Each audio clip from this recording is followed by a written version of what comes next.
great people who have successfully made the transition from student athlete to a professional role as either a coach or administrator in the CCC. In some cases, both. There are some great stories to be told and some great advice to be shared for our current student athletes who might wish to follow in their footsteps. I welcome all of you that are with us, and especially our guests from the CCC, and also a thank you to those from outside the CCC that were kind enough to take advantage of this opportunity. So before we get going, let's meet our panelists. A highly decorated pitcher from 2001 to 2004 at his alma mater, who went on to serve as Suffolk University's assistant baseball coach for 10 seasons before becoming the Rams head coach in 2014. He also went on to earn a master's degree from Suffolk and currently serves as the university's associate director of athletics and compliance, recruiting and scheduling. Let's welcome Anthony Del Prete. Hi, Greg. How you doing? Doug, Pretty it's nice to good. see you. I appreciate the invite and being a part of this tonight. Hope everyone's doing well. It's always good to see you guys in a more relaxed setting. I think every time we've talked over the summer, it's been about coronavirus protocols. So hopefully tonight we can, have some good news as we move forward. Sounds good to me. A former soccer student athlete from 2002 to 2004 at Endicott College, who has won over 100 games as the head coach at Curry College. He wears many different hats at Curry, handling game management, leadership programming, and facilities, while also advising the Student Athlete Advisory Committee. He holds a master's degree and is currently pursuing his PhD in sport leadership. Say hello to Peter Mendel. Hi, everybody. Greg, Doug, fellow panelists. It's great to be in on this. I really appreciate, being asked to be a part of this. And I remember discussing this a while ago at a hockey game last year. So I appreciate it. Looking forward to some good banter and discussion, and looking forward to what everybody has to say. Thanks, Pete. A three-time academic all-conference volleyball standout at Western New England University from 2007 to 2010. Her name is all over the Golden Bears record book. Before returning to her alma mater, she spent 5 years as the head coach at Anna Maria College, where she also held responsibilities as the senior woman administrator while earning a master's degree in special education and teaching. Welcome to the panel, Samantha Shomo. Hi, everyone. I'm excited to be here and have a great conversation with some aspiring coaches. And I think I'm most excited to hear what some of the fellow panelists have to say on our topic. So thanks for having me, Greg. Thanks, Sam. One of the top goaltenders in Division III lacrosse, earning a program best 48 wins from 2007 to 2010. At Endicott College, he has gone on to serve his alma mater as assistant director of admissions, an assistant coach for 5 years, eventually taking the reins as the Goals head coach in 2016. He holds an MBA from his alma mater and was also drafted by Major League Lacrosse's Boston Cannons. Greetings to Eric Hagarty.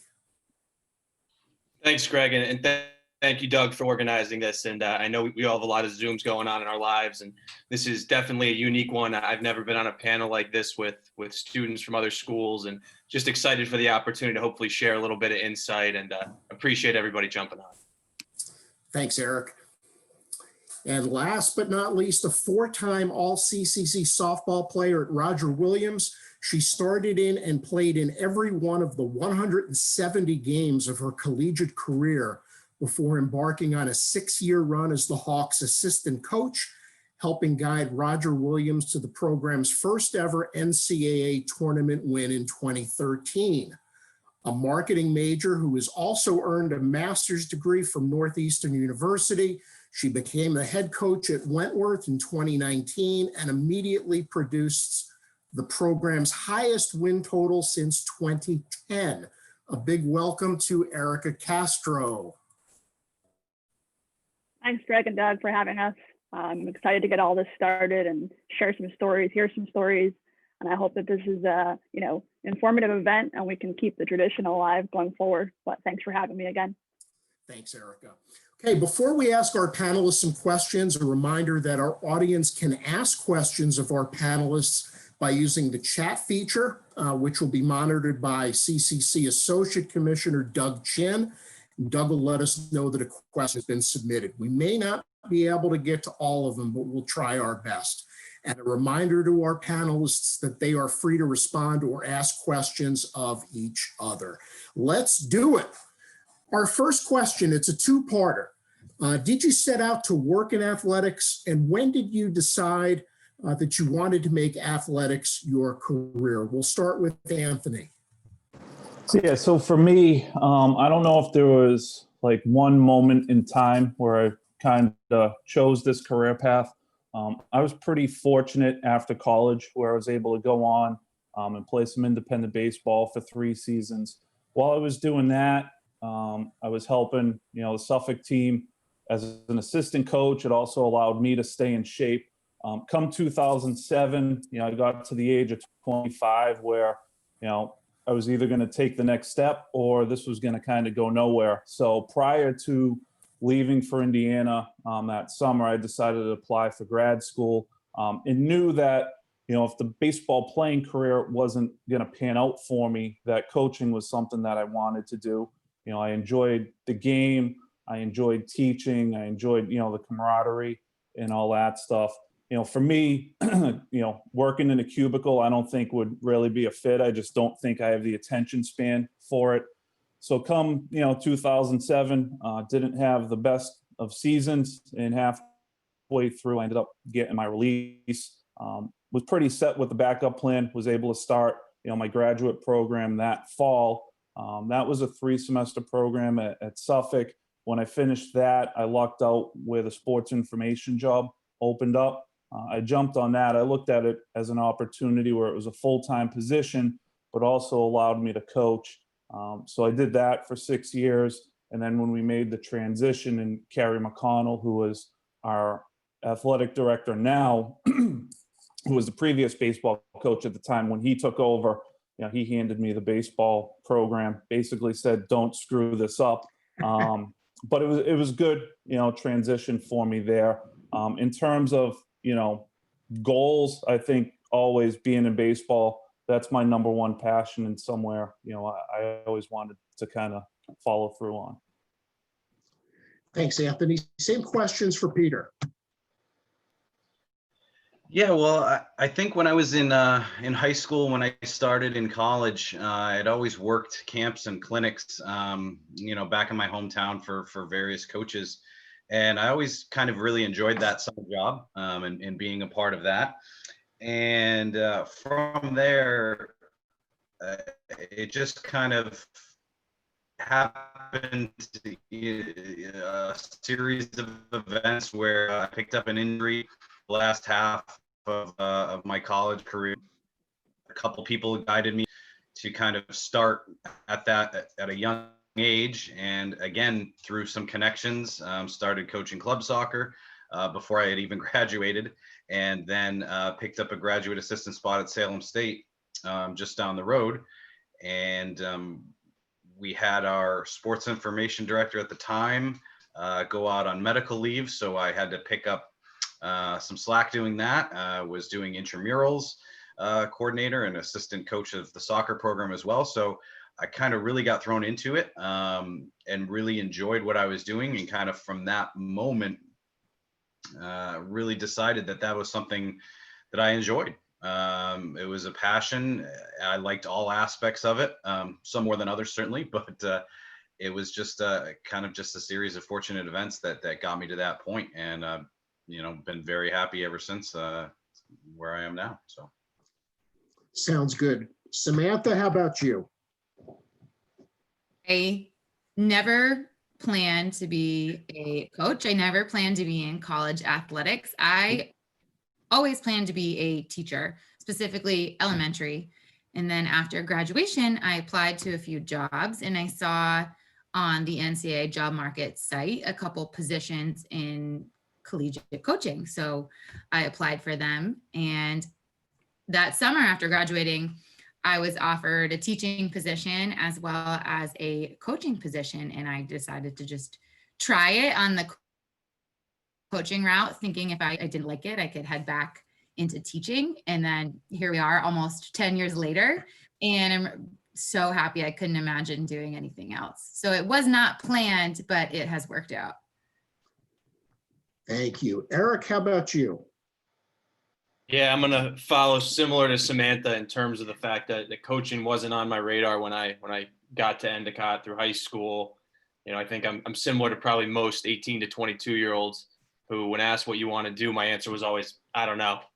And it really, I think, resonates now working as a coach and having worked in admissions, that there's a lot of people who come into college with that same mindset of, I really don't know what I want to do.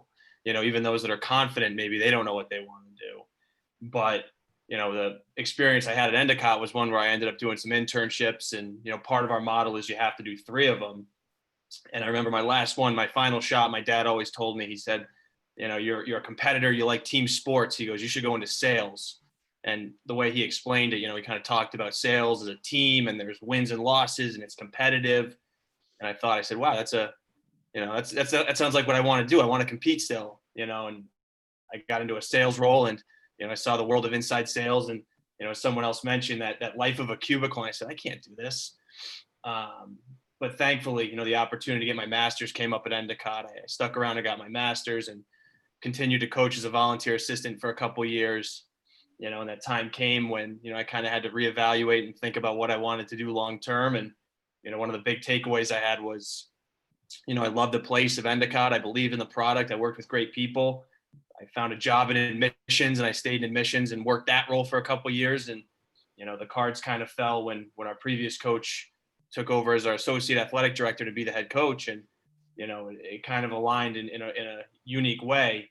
But the overall silver lining to it was a belief in the place, and a belief in the people I worked with. And, coming out of it now, I'm like, wow, I love coaching, but it's not as much even the coaching as it is the people, the culture of Endicott. It's like a team. You end up being with those people a lot. You're all working towards a common goal. And, that was my biggest takeaway and why I've stuck with Endicott and coaching, because of the people and the culture. So to answer your question, no, it was never in the cards to start. Probably not when I graduated. And, it came to be through the journey that kind of begins once you graduate. Sounds good. A quick follow-up for you, Eric. You replaced a coach that had been there seemingly forever, who did an amazing job, stockpiled conference championships and whatnot. What was that like? Did you ever imagine that day would come when you were playing for Coach Quirk?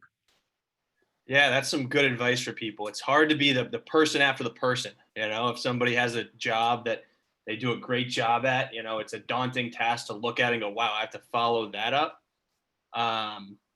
You realize, as someone else mentioned, that there's a great deal of responsibility in taking that over. But, I think I felt honored that I was asked to be in, or even considered to be in that role. And I still feel that way. And I still sometimes, feel intimidated by it. But, I think you realize over the course of time that, you learn so much from that person, and you can apply so much, and you develop your own way of carrying it on, hopefully, and doing it. But yeah, it was done for, 18 years by Coach Quirk. And before that, our athletic director, Brian Wiley. So the 3 coaches that have been the head coaches in our short history are all still at Endicott, and I report to both of them. So again, it kind of supports that whole thing of Endicott being a great place. No one's left. But to answer your question, it's a challenge to come in and follow up somebody and people who did it well for so many years. Thanks, Eric. Erica, how about you? All right. Much like the last 2, Eric and Sam, I had no intention on coaching post-grad. I got a degree in marketing, as you mentioned, had every intention of working in advertising or marketing, hopefully in New York. When I graduated college, the job market was awful. So I wasn't getting anywhere in terms of getting a job. I was offered the assistant job 6 months after graduation by the head coach at Roger Williams. That year we went on to win the conference. I actually was acting head coach in that conference championship game for the last inning, which was a nail biter. And ever since then, it was, I had to coach the first 2 games as a head coach, my first year coaching. in the regionals at NCAA tournament, which was mind blowing to me. But I got thrown right into the fire, and it was in that moment where I was just like, this is what I want to do.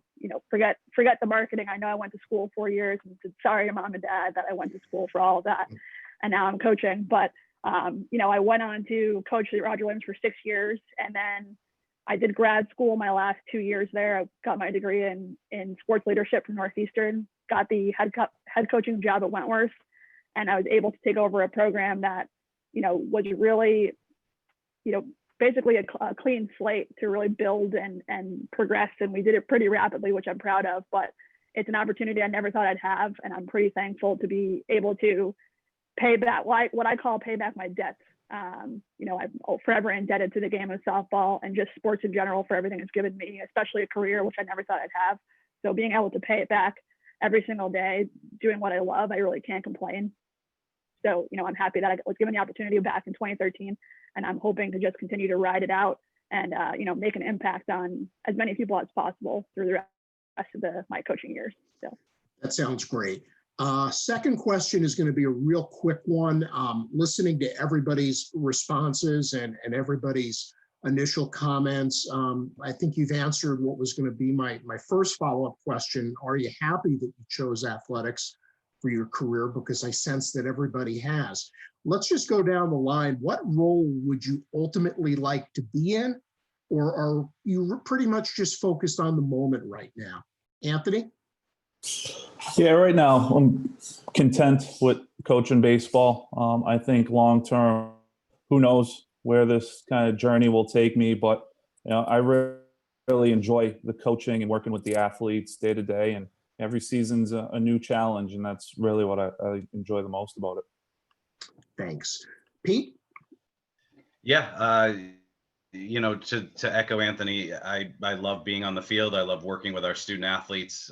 Coaching has always been a passion. And in doing some of the other roles and responsibilities at Curry, leadership development has been something that I've been fortunate to dip my toe in a little bit and be starting. So really excited about that.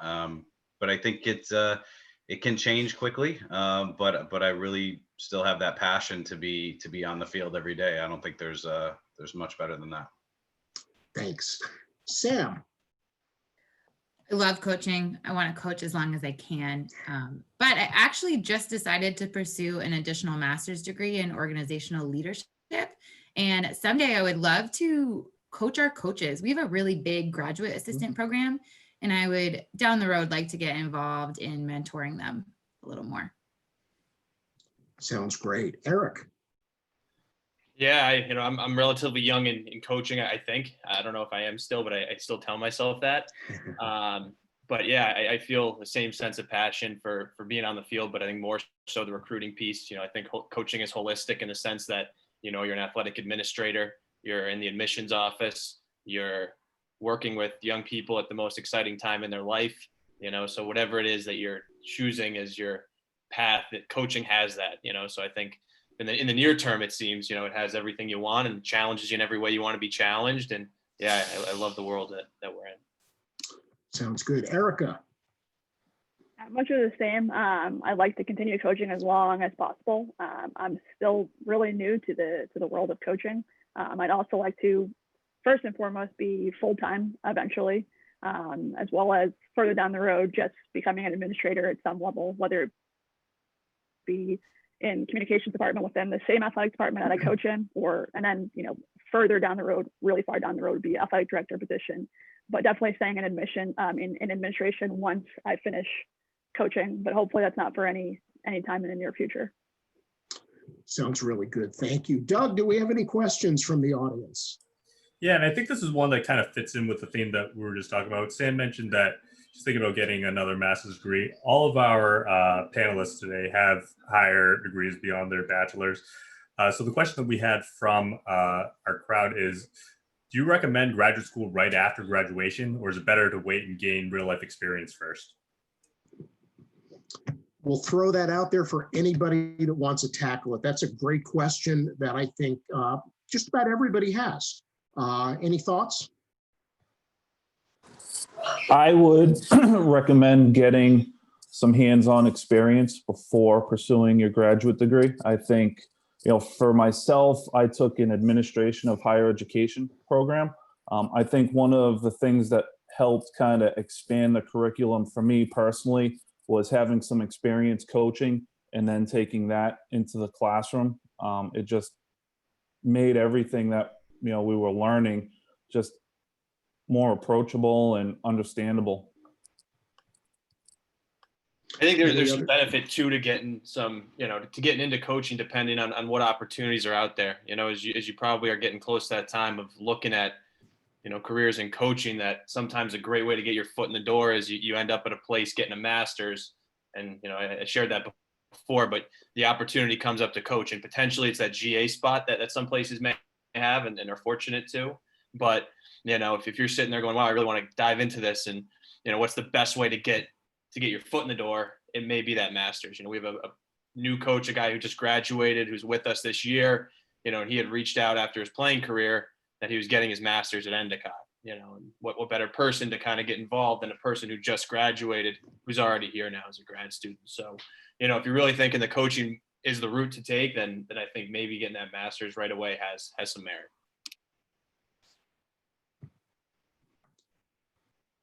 Any other thoughts? Okay, we'll move on, and we're going to change up the order in which we have folks answer this question. What do you love about your current position? And we'll start with Pete. I love working with student athletes. I love working with young men and women, whether it be through the SAC committee, through the leadership, or actual coaching. I think there's so much to be said about seeing somebody come in when they're, a first-year student with maybe, poor study habits or poor study skills or a little immature. And then by the time they leave, they're a captain and a 3.8, 4.0 student. And honestly, wins and losses and alumni games and all those things are fantastic. But there's a certain, I can't even describe the feeling that you get when somebody comes back and, and it happens to be at an alumni game and says, Coach, I may have disagreed with you at that time, but thank you so much. You taught me that. Or I really, I'm sorry that I was such a jerk, or I'm sorry that I disagreed with you. I see that now. And I think that's part of the job that oftentimes gets overlooked is the little things that occur 5, 10, 15 years down the road. We still are in great contact with a lot of our alums. And I really enjoy hearing what they're doing, and they always talk, very highly of their experience in their program. That makes me feel good that I was able to be a part of that for them. So I think that's probably, what I love most about it. Yeah. That sounds great. Sam, how about you? I love my job because every year I get to make more and more connections. Each year we recruit, we bring players into our team, and they are connected to me, hopefully for life. I always say once you're on my team, you're on my team forever. Once our players graduate, whatever they go out and do, they have me back here cheering for them. And it's just great that can grow and grow and grow. And it means way more to me to go to former players' weddings than go to NCAA championships. So that's a great part of the job. And then along those lines, also seeing players form connections with each other. I see a lot of lifelong friendships develop from their time playing volleyball at Western New England, and just a great part of the job. Like Peter said, beyond wins and losses, just really finding that value in human connection over a sport we all love so much. That's great. Eric, how about you? Yeah, I love it might be my admissions background, but I love the recruiting probably the most of anything, and I think, again, it probably came from starting out working in admissions. But, I had a boss when I worked in admissions who always said, we're in the business of changing lives, we're not selling trinkets, and I thought that was really powerful when you think of, an admissions person or a coach, and you start working with a player that you see at a tournament or at a high school game, and you introduce them to your school and they find out it's a great fit for them, and they end up going on a visit, they end up committing, they come, they play. Like the other coaches said, they have a great experience, they struggle, you're with them through that and you struggle with them, and then they finish, they move on, and you stay connected, and just that real impactful element of our career kind of leads you to, I think, say, wow, I'm doing something. I am in the business of changing lives. I'm not selling trinkets, and that's a really cool thing. But in terms of the day-to-day, the fact that it's cyclical and the fact that it's holistic, you think of what a coach does and you picture, putting together practice plans and, rolling the balls out. It's, I think for every coach here, they may have experienced it at some point, maybe this fall, where, you step on the field for the first time and you go, wow, there's actually my sport, we're going to play the game today. And it had been an afterthought almost because you spent so much time recruiting, working with families, meeting with your players who are doing well or struggling, and in what other world or lifestyle can you say that your job is that holistic, that impactful, and can be so far reaching, and that's just such a cool thing about coaching. That's awesome. Erica, what do you love about your position? 100% the people, the kids I get to coach every day, the coaches I get to coach with, the whole entire athletic department as a whole is just such a good, camaraderie, and we're all trying to achieve the same things. But one of the things I pride myself on as a coach is relationship building. Like many of you said, our job as coaches, or what I feel our job as coaches is to make sure that our kids leave the program better than they found it. So whatever you're going to do, make sure you leave an impact and you're, coming out a better person than you came in, and then you can, continue to give back to your program the same way that it gave to you. And it goes back to me, repaying my debts as a player and now as a coach, having the opportunity to see kids grow through your program and then beyond, like you mentioned before, with the weddings and all that stuff, that's huge. And that's, an impact for both of us in terms of player-coach relationship. But being able to see kids grow, come back, give back, and then just, obviously the wins and losses are bottom of the totem pole when it comes to the big picture. And, we're here to really make an impact. And every day that I can do that, I'll be, forever thankful that I can make that impact, even if it's a little bit, at least we're doing something to make that person better as they go into the real world post-grad. So that's probably the best thing for me in terms of what I love to do and why I do what I do. That's a great answer. Relationship building is just such a big part of what all of us do in athletics, and really any profession that someone is going to pursue. Anthony, what do you love most?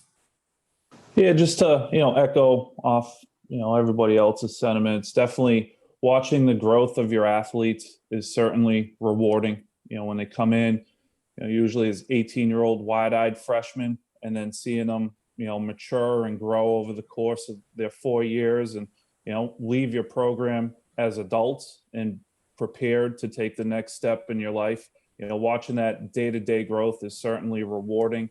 I think, other part of being a coach that's fun is, you get to put your name on a program and you get to put your stamp on it and build it and, maintain it to how you see fit. And the other piece, with athletics too, is there's not really a lot of monotony, where it's ever changing. You get to adapt, and most importantly, you get to compete, which I think is, always fun. That sounds great. My follow-up to that, and we've got a question from the audience that I think goes along with this. So the question that I was going to ask is, what is the biggest challenge that you face? But Doug, what's the question that you got? Maybe we can put these two together. Yeah, the question that we have from the crowd is, obviously right now you all are coaching in a very strange situation with COVID and all that. So how are you all engaging your student athletes same or differently than you would during a traditional season? And so folks know we have two coaches on the panel that coach fall sports in Peter and Samantha. Anthony, Erica, and Eric coach spring sports, but they generally have a robust season in the fall as well. So let's go ahead and start off with that little two-parter. We'll start with Peter. So, first, the biggest challenge is time. I think we've all, as Eric said earlier, recruiting is a really a fun endeavor, but it takes up a lot of time. And there's been more and more showcases and tournaments and ID clinics that have really pulled us off campus and to go to these events and to find those players that are going to make a difference takes time. And it's phone calls, it's emails, it's text messaging, whatever it may be, to get them on campus, or the guided tours, whatever it takes. It all takes time. It takes time away from your family, it takes time away from your friends.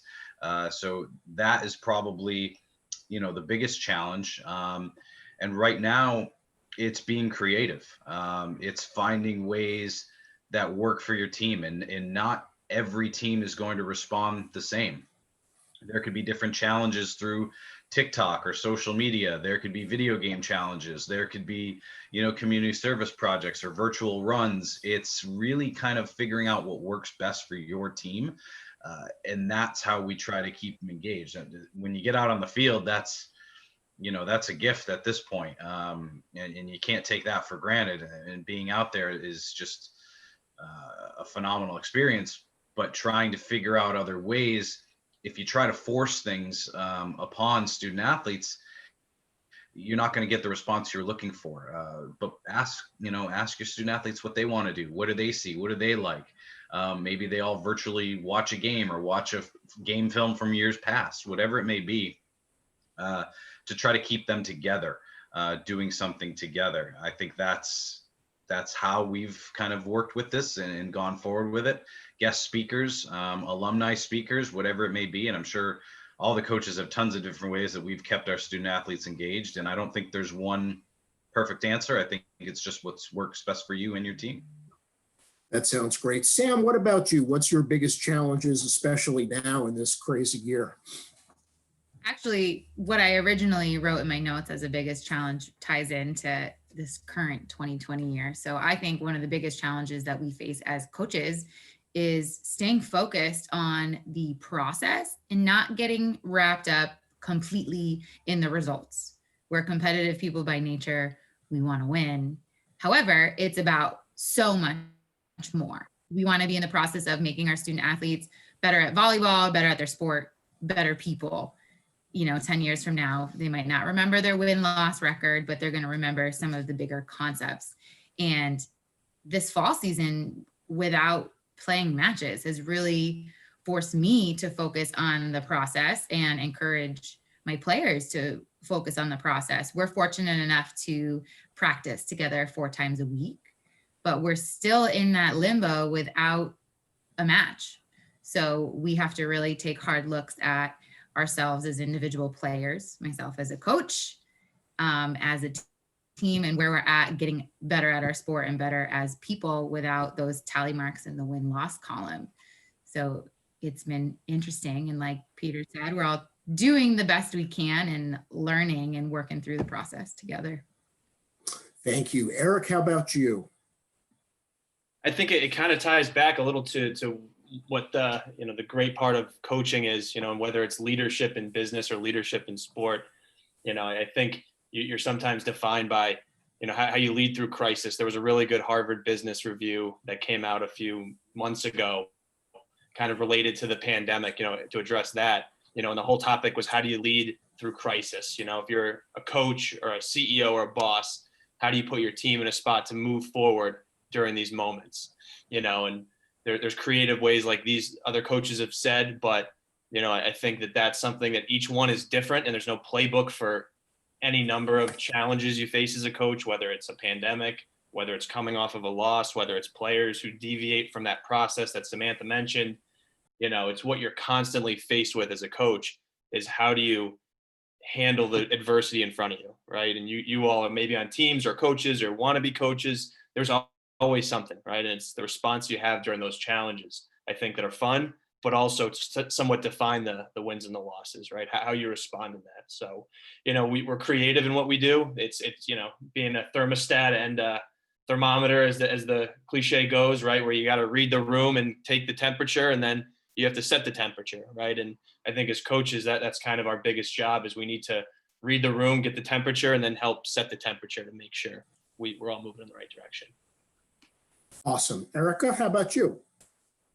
I agree with all that was said. One of my big points that I had in my notes was adaptability. We're always, especially now, dealing with so much uncertainty. Being a spring sport this past spring, everyone told me in my coaching bubble that your second year of coaching would be your hardest, and they weren't kidding, because we got shut down by a pandemic, and that's how my second year of coaching went. But, navigating challenges in uncertain times is definitely probably the biggest challenge, obviously, that everyone's facing at the moment. But, in terms of adapting to change and adapting on the fly, because things seem to be happening so fast. And it's just, one day you can do this, one day you can't do that. This is going to get shut down, whatever the case is. But in terms of just the big picture of, everything is just adapting to change, whether it be the student athlete you're recruiting, because the generations are changing.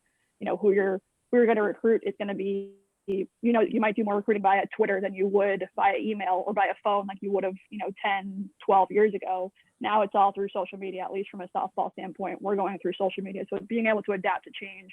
I feel like the biggest challenge is if you get stuck not adapting to that change, you're going to, start to fall behind in terms of the connection that you can build with potential student athletes. So being able to, basically stay the course and handle all of the bumps along the way. Definitely, I think sport in general, obviously we're all previous athletes, being able to handle adversity is in our blood by the time you get to coaching. So, we're grooved to bounce back from the errors, so to speak. And, it's a fun challenge because you're able to adapt with your team and your colleagues. So, but definitely just adapting to change, whether it be on the fly or over time, but making sure that you adapt well enough to go with the times. Excellent answer. Anthony, how about you? I think one of the biggest challenges you face coaching wise sometimes can be that balance between the professional and the personal life. Maybe it's a bad loss that puts you in a pretty bad mood, but I think, one of the things I've learned over the years is you've got to separate it. As Peter mentioned earlier, with the recruiting, it certainly takes up a lot of your time as well. I think it's important that you make sure that you set some time aside for yourself to where you're energized and you can do it at the highest level. Another big challenge I think, a lot of us face at smaller schools, and given these circumstances is going to be management of resources, especially financially moving forward, and how all this is going to, impact our programs, our schools, and really how are we going to change as coaches to ensure that our student athletes are able to maximize their college and their athletic experience. Excellent points. We're going to change gears a little bit, and I'm going to ask some questions that I can honestly say I don't know how you're going to answer any of these, but I think this is going to let us peel back the layer a little bit and learn about each of you as people. Certainly familiar with all of you as athletes and as coaches, but it's really important, I think, that we kind of learn about the people that have made athletics a career and what's helped them to succeed. First one, who has been the biggest influence in your life and why? Sam. I thought about this one a lot, and of course I have the typical influencers, like my mom and my dad are huge in my life growing up, and now my high school volleyball coach was a huge influence. But as I think of myself now in a professional setting, the people that influence me most are my current players. Like, I want them to have the best student athlete experience they can have.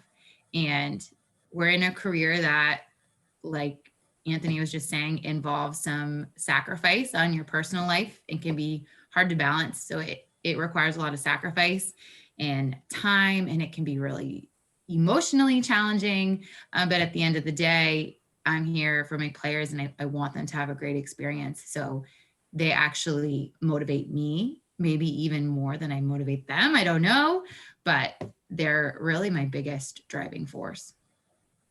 That's outstanding. Eric, how about you? Yeah, it has to be. I mean, the coaches I've had at college and high school, Coach Cork, who you mentioned, and who was my coach at Endicott, and my high school coaches. I've just been so lucky to have people who, coach for the right reasons. I don't think I've ever had an experience where I've been coached by somebody who I walk away and go, their top priority is the scoreboard and not me, and I feel as though that, again, when that opportunity came to coach, I looked at the impact they had and the platform that we shared, and they know how much it meant to me and to us, and they used it in such a powerful way to mold us into people. So I know that's a very probably going to be common answer, but again, it's why I think we're all here, because we understand the world of coaching, and when you get that title of coach, what it really means. Mhm. That's great. Erica, who's the biggest influence in your life? I'm gonna have to piggyback off of Sam and say my players. I thought long and hard about this also, and I have some coaches that I look up to that are either at the D1 ranks or that I've coached for, coached with, but probably every player I've ever coached in the college ranks at least has definitely been my influence, because without them, I'm not who I am today. So, I can't do what I do without them. So it's important that, I respect them and I give them the credit that they deserve in terms of making me who I am and being able to grow every single day. But yeah, obviously, aside from the typical mom, dad, grandparents, and fellow coaches, definitely is the people I get to coach every day. And I couldn't be more grateful for them. And I'm definitely thankful that they've given me the opportunity, because like I said, without them, I can't do what I do. So. Absolutely. That's the reason that we all wake up in the morning is to serve our student athletes. And we all know the reward that can come with that. Anthony, how about you? Yeah, a couple answers.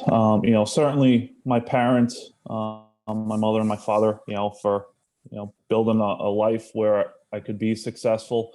My father owned a corner grocery store for 40 years. And, there were some weeks where he'd work 60 to 70 hours a week alone, so definitely learned work ethic from him. From a professional standpoint, I've been fortunate to work alongside Kaye. Everything he's taught me from, coaching to, building a program, and also Jim Nelson, who was a longtime AD at Suffolk for 47 years, who, gave me my first job out of college. His ability to navigate through administration and communicate. And for a lot of people who know him, sometimes you wonder why he didn't run as a politician when he had the opportunity. And then I think, kind of off topic, but being a New England sports fan, and growing up in the area, certainly Bill Belichick is someone, you look at and kind of what the Patriots have been able to do over the course of the 20 years and learn from their organization and how they've built it and adapted and always kind of seems to be, one step ahead of their competition. That's great stuff. Anybody that's never crossed paths with Jim Nelson, if you can find an opportunity to do that, you certainly would. Some of those old school guys, the lessons that they learned decades ago, they still apply.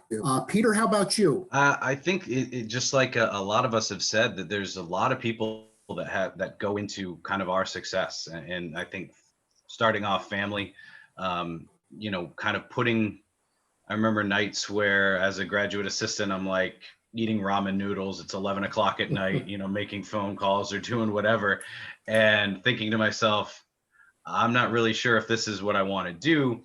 And having that reassurance when you call home and saying like, well, are you passionate about it? Don't go into it if it's not really what you want, and having that support system, and certainly friends as well, who know when you talk about something, if you're passionate about it, to keep going with it.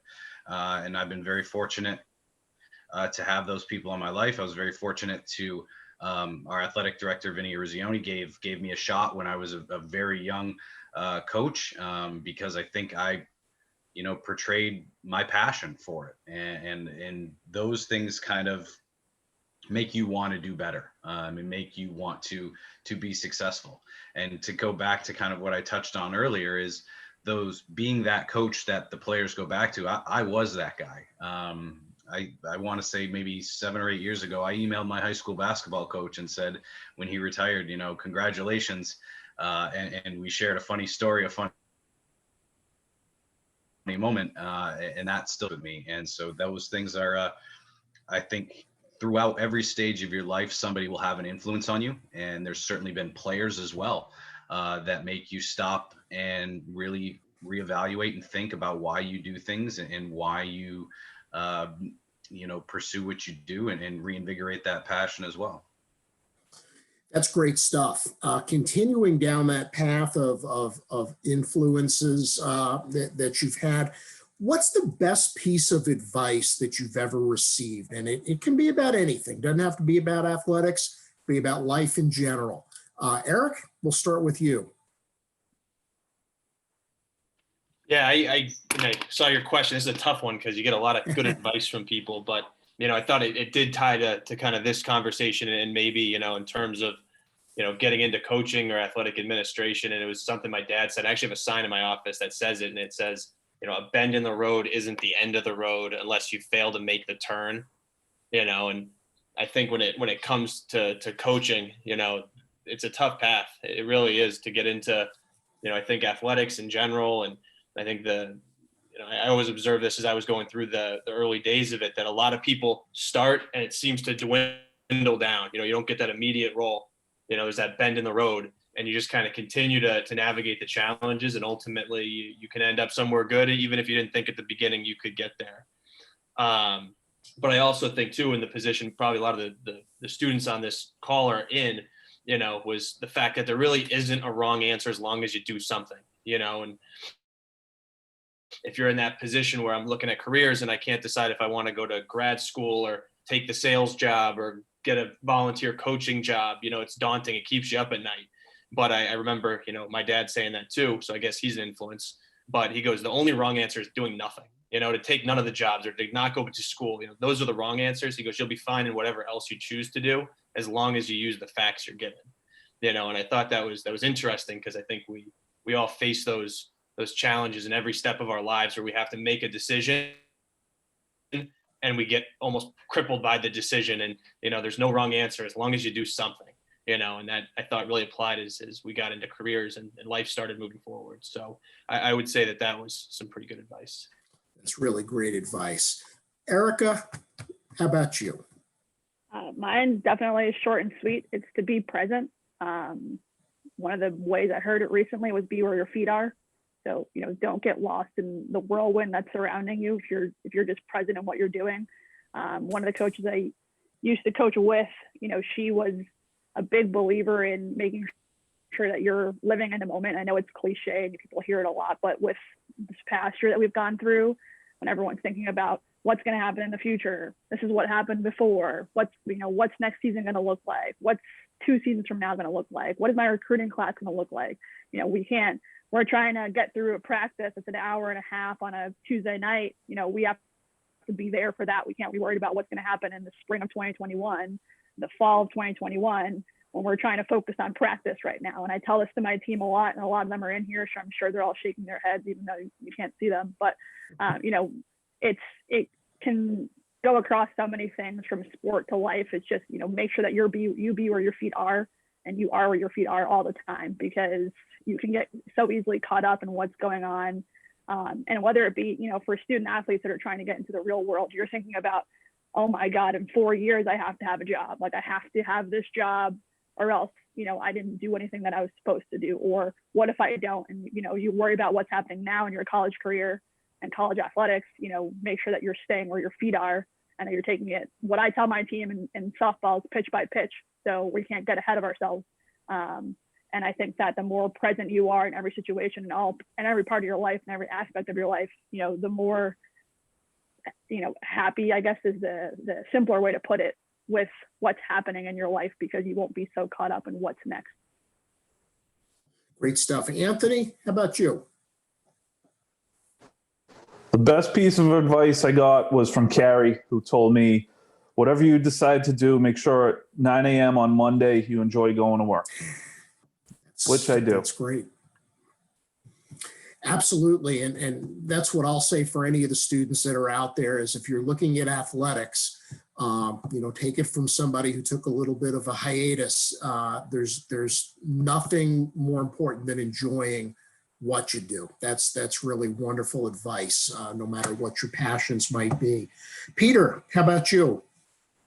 I go back to one of my first few years of coaching when I was at a showcase, and I knowingly saw a coach breaking some of the rules, and it really kind of ticked me off and upset me to a point. And a colleague pulled me aside and he said, "Look, don't compromise who you are to be successful. And I think that's something that sometimes we all we want to win. We want to, find the best player and recruit the best student athlete. And we, sometimes people go down different paths and they're out of coaching in 1, 2, 3 years. And we've seen all those people that take the shortcuts. So the best advice is don't compromise it. If you feel passionate about something and you're really, that it's the right thing to do, then do it. But if you know that you're probably going to stray down a different path just to win a game, it's probably not worth it. Mm-hmm. Great stuff. Sam, how about you? Also pretty simple. The best piece of advice I've ever been given was that no one knows what they're doing. So you can hone that down into coaching. Like, no coach knows exactly what to do. If we did, we would all win the national championship every single year. So to me, I interpret that as you have to find a way to coach and run your program that's authentic to you, like what Peter was just saying, something that is true to you. And there's not a textbook way, and to not get wrapped up in the perfectionism and just know none of us quite know exactly what to do. That's great. That's outstanding. Before we change gears a little bit, Doug, do you have anything for us? Nothing new from the audience at this time right now. Okay, so we'll move forward. Now what we're going to do is we're going to try to look in the rearview mirror just a little bit. And I know that a good piece of advice that I've heard is never look back. Just keep moving, keep going forward. But we're going to go against that for a little bit because I think your answers may be really, really interesting. If you could go back in time, what would you tell yourself in college? We'll start with Erica. I wish I could tell myself to follow the advice I just gave everybody else. That's basically what my answer is to not get lost in everything that you feel like you have to do in college. Just better let it happen. You're obviously there for a reason, and everyone has a different career path. And if it's athletics, it doesn't have to happen overnight. I graduated almost 8 years ago, or a little bit over 8 years ago, and I still don't have all the answers. I thought in college I needed to have everything figured out by the time I was 21 or 22, graduated, had a job, need to have all the things in this order and how it was. And I wish I would have told myself that you don't have to have it all figured out, because you probably never will. And we're always learning from something or from someone. And it definitely would have kept me more grounded when I was back in school. I was very much that student athlete that was all about my sport. And I wish I would have given some more time to other things. Whether that would have been like study abroad or joining other clubs and other things on campus, just to broaden your network, so to speak, or your friend group, whatever you want to call it. But definitely just being more present in what was available while on campus, and even outside of sport, just in general. And then I might have not wanted to speed things up so much and just cherish the moment that you're in, because it's cliche, but college does fly by. And I wish someone would have told me, sophomore year, hey, slow down a little bit, because it's going to be gone before you know it. And then it's going to be out in the real world. So I wish I would have heeded my own advice that I have now back then. Great stuff. Anthony, how about you? I think if I could go back and look, just tell myself to enjoy the ride a little bit, and take everything in, kind of what Erica was just talking about. And then the other piece of it too, is make sure, and this is maybe more advice for those on the call, but, make sure you have financial stability. Not that I'm saying I have financial constraints or anything like that right now, but, looking back at it, I sometimes wonder if I needed, 3 different sweatshirts of 3 different colors, or every copy of Madden from 2008 to 2020. I would say, be smart with your money and be prepared. Sounds good. Peter? I think, and we say this to our players now, is there's going to come a time where you take off that jersey for the last time, and you don't want to have any regrets when you do that. And it's that moment, and we've all been there as coaches, where that last game, that last out, that last goal, that the second ticks off the clock, and you have the seniors who all of a sudden it clicks. And if I could go back, it would be, cherish those moments, as Erica said. Like, you have a finite time to play in games, and there's nothing that can replicate a collegiate game. So make sure that you're not taking that for granted. And whether it's a training session or a game, I'd go back in a heartbeat to have a practice, or to play in another collegiate game. So trying to, stress home the point that it's going to end, and you don't want to have any regrets about giving your all or putting your heart into something. Sounds good. Sam, how about you? I was going to say what most of the coaches before me said, so I'll just summarize it as in college, I had this like overwhelming sense that I was getting ready for my life to start. And now that I look back, I realize like that was really big, really important part of my life, is those 4 years playing collegiate sports. So your life has started, just enjoy it and do the best while you can while you're there. And like Peter was saying, it's finite, so enjoy every moment you can. Eric, your thoughts?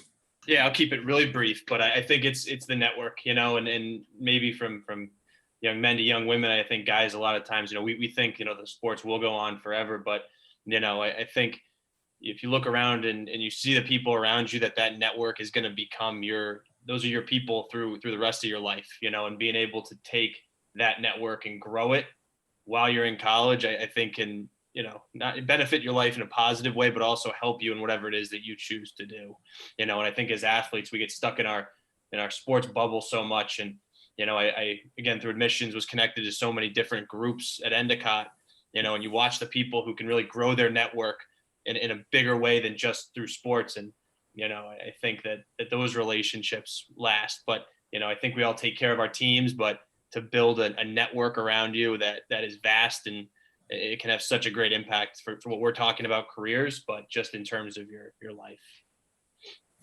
That sounds really good. I'm going to throw it over to Doug because we've got a question that really ties into what Eric just said. Yeah, Eric was just talking about building a network.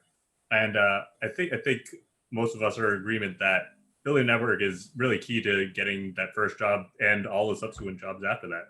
So our audience would kind of like to know, what steps do you take to build a network? How do you build that network, and how do you utilize that to continue to grow in your career? Anybody want to give that a shot? I'll jump back in real quick. I think we're here talking about sport, and I think an easy step one is talking to, your coach and just saying, hey, I really thought about this, and I think it's the area that I want to move into, with coaching. I look at we have an assistant coach who played at Springfield College, and they seem to always produce a lot of coaches, and that's something I know they do very early on, to say it's where I want to go, and I think it's one of the hardest parts of anything, finding an internship or job, is networking. But it's a skill like anything, right? You're a good shooter. I think you end up learning how to shoot because you practice. But, it starts with one conversation, and then, you kind of learn that those conversations can lead to bigger things. But, if it is coaching, I would definitely encourage starting with your coach. And, I think an athletic director or somebody else too can really be a good resource. And again, they're just conversations that can lead to something else. The first one I ever had was just a coach on a sideline at a recruiting event that said, what are your hopes? And I didn't realize it until afterwards, but it led to a job offer, and you don't realize that till after the fact, that those conversations are networking. That is it. You're being you, and you're in your role as an athlete because you're motivated, and it'll be the same thing that'll build your network and ultimately get you where you want to be. That sounds great. One of the things that I went through my head when we were thinking of this, of putting something like this together, is that everybody hears advice from the same people over and over again. You hear from your parents forever, you hear from your coaches, you hear from your friends and your teammates, and here's an opportunity to really hear from others who you may not encounter on a daily basis. And I know I enjoy when a season culminates with a championship game, seeing coaches from one team talking to players from the other team, especially those seniors who are wrapping things up, because in our world, which is a small world, you never know who's going to be in a position to help you. Sam, you were going to say something. Yes, the one thing I was going to add is if you are on a team and in a program right now, you already have a great network. I know there are so many alumni in each program that want to help current student athletes. So you ask your coach to connect you to them, and whether it's in the athletics field or a different field, there are hundreds and hundreds of alumni, and I know they're always willing to give back. So that's a built-in network that you can start with. Any other thoughts on networking? I'd kind of like to ask Erica this question, because of the people on the panel, she's the only one who is not currently coaching at her alma mater. Oh no, well, we got Peter too. So Peter and Erica, I'd be interested to hear your experience networking and how you ended up not only at schools other than the one that you went to, but schools within the same conference. I think, I mean, obviously it's just asking questions. My big thing is, ask, there's no such thing as a dumb question. Ask questions. And for me, I mean, I'm pretty humble, but in terms of my playing career, I was pretty present on the field. And I was pretty much a leader by example. I didn't talk a lot. I'm not a big talker. I kind of just carried on with my business. And I think that, I talked to my head coach, who's still the coach at Roger Williams now. And I went through a coaching change halfway through my career at Roger Williams. And, we talked a lot about, what's next. And I think it's time for you to sort of move. She told me it's time for you to sort of move up to the head coaching rank. Made some phone calls. I actually went to, like I said, Northeastern for grad school. And the current AD at Wentworth is good friends with one of the directors of the master's program at Northeastern. So they connected without even me knowing. So me being in that grad program, just by default, made her pick up the phone and say, hey, I heard, Erica's going out for the head coaching job. Here's what I know about her, just from her taking online classes. I think I met the director maybe once. So I think that it's all about just asking questions and don't be afraid to put yourself out there. Coming from a completely introverted person who's not very in your face, here I am. I'm not a walking advertisement by any means.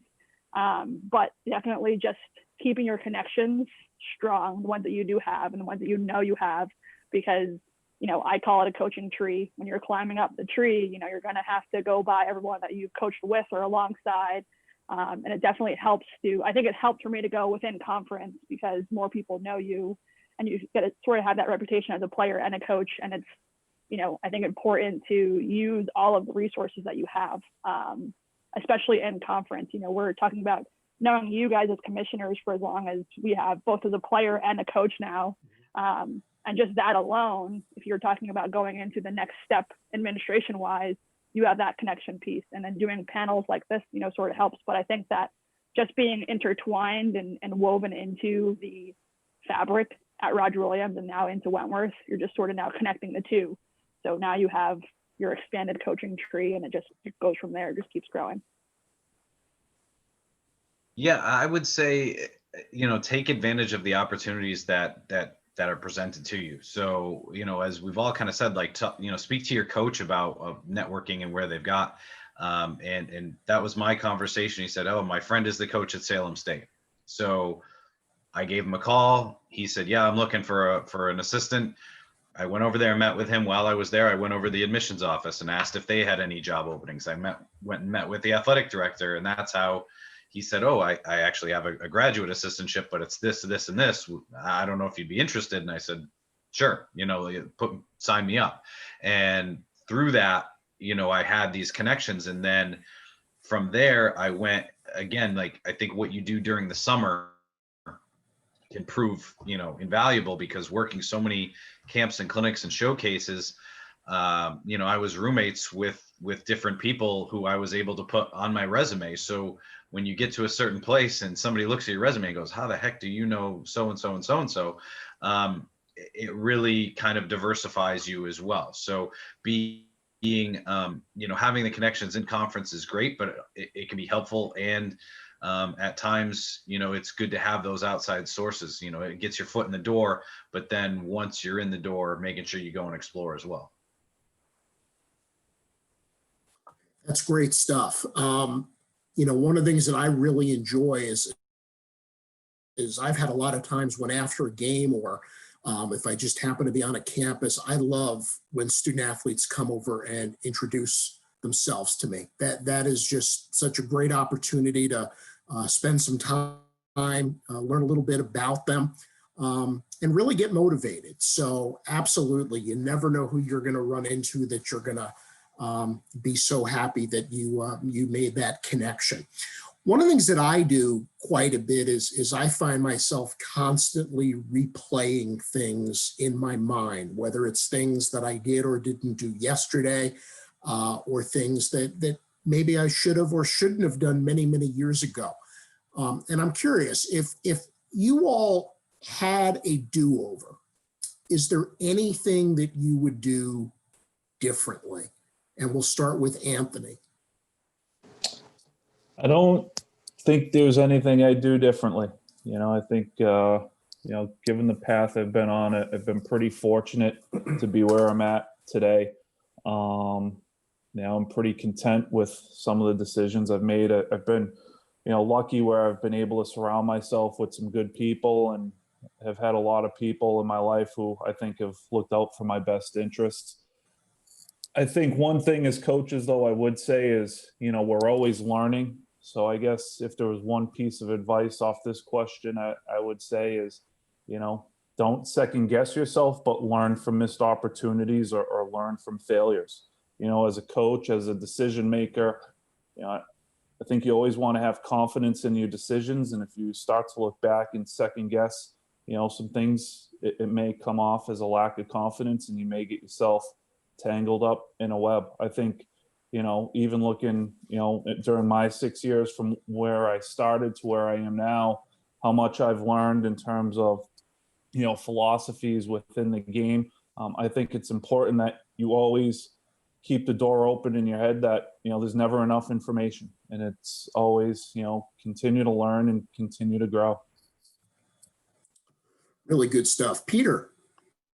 As far as a do-over, I'm a firm believer in everything that you do shapes who you are, and every failure that I've had, or every loss, or every lost recruit, whatever it may be, if I'm not learning something from that, then I'm in trouble, and that's why I don't feel that I regret anything or should change anything, because then I wouldn't know something else. So going back to kind of that, I don't want to do over. I don't want to change things any differently, because that would change where I'm at right now, or who I'm at right now. And, I'm not sure that that's where I'd want to be if I did. So. Mm-hmm. Thank you. Sam.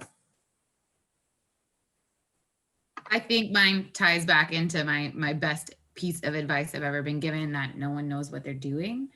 So if I could go back, I would ask more questions and ask for help more, rather than being wrapped up in the notion that I should know everything. Like Anthony was saying, especially as the coach, we're always learning. So early on in my coaching years, I definitely needed to reach out more and find more mentors. So that's really the one thing I would change. But as my time as a student athlete, I wouldn't change anything. It was great. Sounds good. Eric.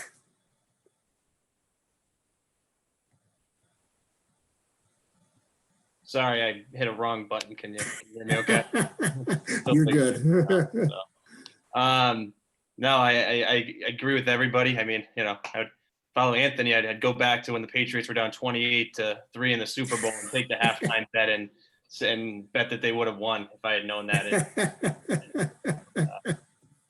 I think, the one thing I would say is probably the fact that whatever role you're in, if you're a student or a coach, or, I don't think the grass is greener in a lot of ways. If you're looking at other careers, you could sit there and go, do I really want to get into coaching? And, I'm not going to make $1 million coaching a year and that sort of thing. Should I go take a job because it's going to pay me a ton of money? You might be sitting here at a school in the Northeast going, wow, it'd be great to go to the University of Alabama and, watch big time football every weekend. And, it could be good, but I don't think that you can look at things from perspective and, realize the grass isn't always greener, and I think that that's something in hindsight, as you're coming up, you always look around and go, what does everyone else's life look like? And, it's until you kind of hit that realization that, you take inventory and go, I love people I'm around every day. I love, who I'm with, and I feel great about it. And, that's ultimately the biggest, not a do-over, but just something I wish I told myself sooner. I don't need to always push for that next big thing. If you're at a place you're comfortable, if you're in a lifestyle that you can make do with, and you're on people you love and care about, that's the jackpot right there, and that's all we should all ask for. Erica? Much like everyone else, I don't have any regrets. Hindsight obviously is always 20/20. So you can be like, yeah, I should have done this, should have done that. But yeah. Like Peter said, I wouldn't be where I am today if I was like, yeah, I would have changed that, if I would have changed this. And I think that, to piggyback some advice off of that is, as cliche saying is, comparison is the thief of joy. Don't start comparing yourself to others, just sort of follow your own path and you'll get to where you need to be, wherever that may be or whatever it might be. If I were to go back and if I had to answer this question with a legitimate response, it would be to just not compare myself with my teammates or my friends, back in college. A lot of them got jobs post-grad within 3 months, 2 months. And I was just sort of sitting there like, what am I going to do next? So don't be discouraged, but I definitely wouldn't make any changes at all whatsoever to the past, because I'm happy with where I am today and how I got there. Sounds really good. I'm going to ask one more question. It's a little bit different than the way I had written it up originally. But if you've got a student athlete and it could be somebody that's out there right now listening to us. If someone comes up to you and says, Coach, I have no idea what I want to do next, what would you tell them? Let's start with Peter. I think going back to having them identify things that they enjoy doing. As Eric, actually, as many of us have said, you don't get into the field of athletics to make millions of dollars unless you're a pro athlete. So coaching wise and administrative wise, I think it's important to enjoy what you're doing. And even if it has nothing to do with athletics, you can look at a job and say, oh, that's what my friend does, or that's what, this starting pay is great here, or whatever it may be. But really identify areas that you enjoy and that you think you might enjoy. Or maybe it's something simple as if you enjoy working, with kids or with, adults, find different career paths that those go. If you like coaching, find some camps or clinics and find little opportunities to determine if those avenues are the correct path. And I think Eric said, and many of us have opportunities at our school for internships or experiential learning. Don't just take the easy route. Don't just take what's right in front of you. Think outside the box, go outside the box. Don't be afraid to challenge yourself and put yourself in situations that may be a little bit uncomfortable, but you'll figure out if you like it or not. And that's probably the best thing for you at the time, because then you can check it off the list, or you can start pursuing it and then really narrow things down. So from that perspective, identify things you enjoy doing first. That sounds great. Sam? I agree, Peter. Identify what you enjoy doing. Then you have a network. Your professors are in your network, your coaches in your network, the athletic administrators at your school are in your network. You have your alumni network.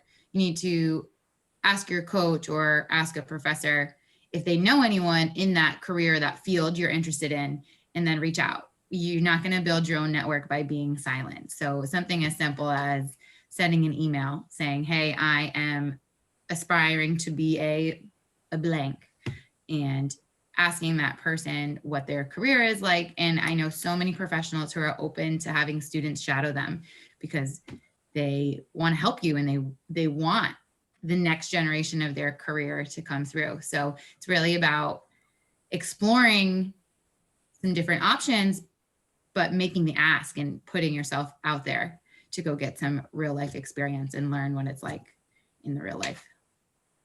Thank you. Eric?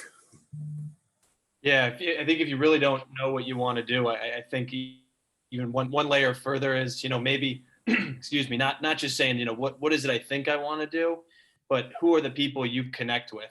Maybe it's a guy or a player on your team who played there and now graduated and you had a good relationship. I'll give you another example. I talked to somebody recently and they're a career urologist. And if you don't know what a urologist is, Google it and find out the work that they did, and I go, how did you end up getting into that field? And he goes, well, I did my first rotate, whatever they need to do to get their credentials. And he goes, the people I worked with, I just loved them and I connected with them and built relationships and it led to that next step. So if you're really sitting there going, I don't know what I want to do and I can't pick 1, 2, 3 things out, maybe look around and go, okay, well, who are the people? And maybe there was a senior when you were a freshman who you really liked and you restart that conversation and, you find out that your perception of whatever it is they do isn't exactly how it is. And you find that spark. So again, in this world, it could be a coach, it could be an administrator, someone, a coach of a different team at your school, but you just have that conversation and maybe you learn something. And that's a 1 in the win column. If you learn something, that's a big +1. Sounds good. Erica? Yeah, I think once you find your passion, like many of us have said, ask why. Ask yourself, what is your why? Why is it that you want to do? Once you discover it, why is it that you want to do that? I ask myself all the time and get asked as a coach, why do you coach? Why is it that you're doing what you're doing? Most people have a reason they're doing what they're doing if they're passionate about it. So, once you find your passion, if you're having trouble finding that passion, just ask questions. It's really the short answer of everyone's thoughts that they just, said, but ask questions, why is it that you do what you do? What got being on this panel alone is answering a lot of the questions that probably so many people have. Why are you doing this? Why are you doing this? Why did you choose to do this? How did you become this person, or how did you get into this field or this job, whatever the case is? But ask questions and don't be afraid to ask anything that's on your mind, because that's how you learn. And I think that you'll get a lot more insight for what you want to do and what you're passionate about by learning from other people. I think it's important to just sort of put your feelers out, get your toes wet, whatever you want to call it. But just while you can and you have the opportunity to, just pick everyone's brain and find your passion, and then go out and find out why you want to do that. Excellent. Anthony? I drew the short straw on this question going last because you got 4 really good answers. Yeah. But, pretty much echo what everyone else has said. And I think, another thing that's important is, create a list of values for yourself and figure out what's important, and from there, that'll answer some questions and kind of narrow some things down. But pretty much basically what everybody else said. Sounds really good. Doug, any other questions come in? I know you reached out to everybody one more time. There's one question. It's regarding more the job of coaching. A lot of people talk about the recruiting aspect of coaching. Obviously, when you're recruiting, you're looking for talent in your skills and stuff like that. But what you hear a lot of coaches talk about is also recruiting for character. So when you're recruiting for character, how do you determine what kind of character fits with your program? That's a really great question. Any thoughts? Anybody want to go first? Yeah, I'll just jump in and say one thing. I'm looking for silver linings anywhere I can find it. And, one of the silver linings to this year for a spring sport is that none of the players that we're recruiting now played a junior year, which is their most critical year.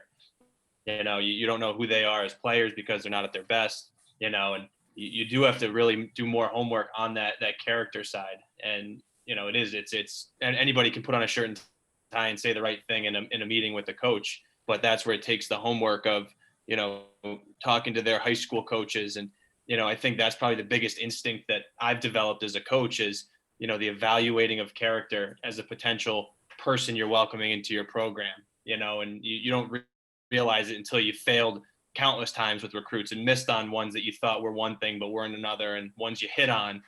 But I think it's a skill like any other that you start to figure out trends of, okay, here's what I'm looking for, and there's no 1, 2, 3, they dress well, they say the right things, they're good players. you figure out what your DNA is like as a coach that leads to hopefully some of the DNA as your team. And that can then lead to a player that's going to fit the big picture of it. So I think mine would probably be different than everyone else's, but it's probably one of the pieces that take the longest to recognize is, all right, what type of character am I looking for? Do I need a hard-nosed player? Do I need one who's community driven? And you figure that out as you go, but it's one of the hardest parts of coaching, I think.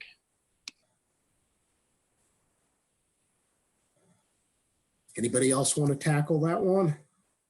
I think, Go oh, sorry. Oh, go ahead, Anthony. I think a lot of it starts sometimes with the initial recruit visit and how transparent you are with your expectations for your program. I think a lot of that can be dependent on how well it gets received from that recruit and what their expectations are. Some things that I like to look for is, when you meet with recruits and their parents, what their body language is, how well is their relationship with their parents? Are they, respectful in that sense? And also, when you're talking to them, if they're rolling their eyes while you're, trying to explain things, they're probably not a good fit. Obviously high school club coaches, those references work as well. Sometimes now, given how much and how big profitable that, college recruiting can be, get a little wary sometimes when you call out to these club coaches, because I feel like they're probably not going to give you a poor recommendation on someone. But I think as transparent as you can be as a coach in terms of the recruiting process and lay out the expectations is usually how you can figure out if it's a good fit, because if they know what they're getting into, then they're going to buy in more into your culture. I think the last piece of that is identify a couple players on your own team that have all the characteristics of that you're looking for, and make sure that they meet those prospective recruits, whether it's over lunch or whether it's giving them a tour or, whatever it may be. And those players then oftentimes have a good radar of, yes, this guy will fit in or this girl will fit in, or coach, they may not be a good fit. And then you say, oh, why not? And, well, I just don't think they'll be a good fit. And you kind of leave it at that. So I think your players that have that culture, that are the key members of your team, oftentimes can be extremely helpful to determining some character of future players as well.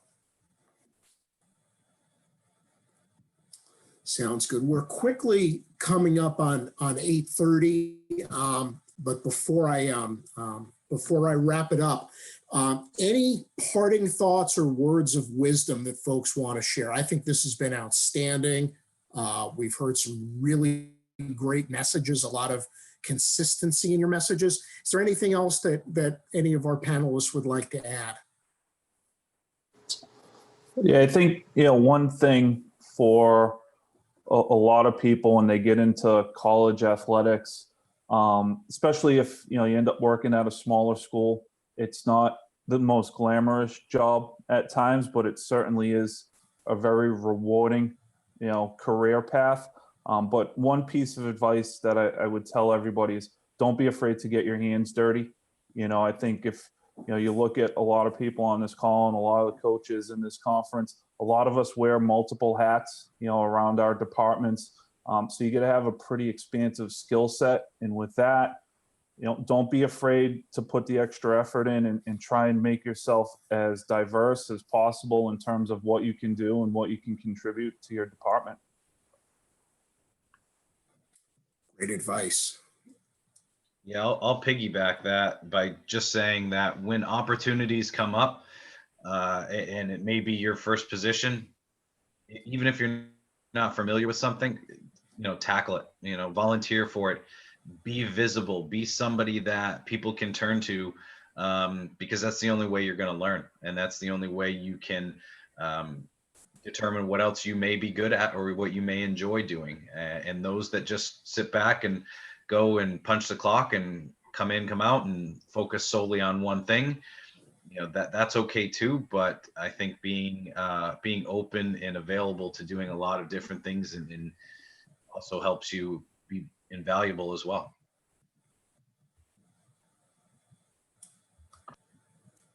Okay, well, this has really been outstanding. I've enjoyed this immensely, and I hope everybody listening in and sending us questions feels the same way. I can't thank each of you on the panel enough for joining us and sharing a little bit about your story. I just love learning about folks, and I think we really had a good opportunity to do that. Each of you are outstanding mentors and great role models. I thank you so much for being here, and most importantly, for everything that you do, for every student athlete that has come your way. So thank you so much, panelists. This session will be archived and available on the CCC website, so please take time and watch it again or share it with a friend.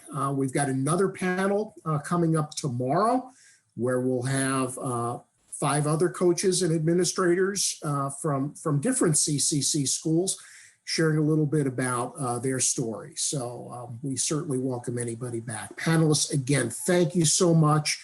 And everybody out there, have a great night.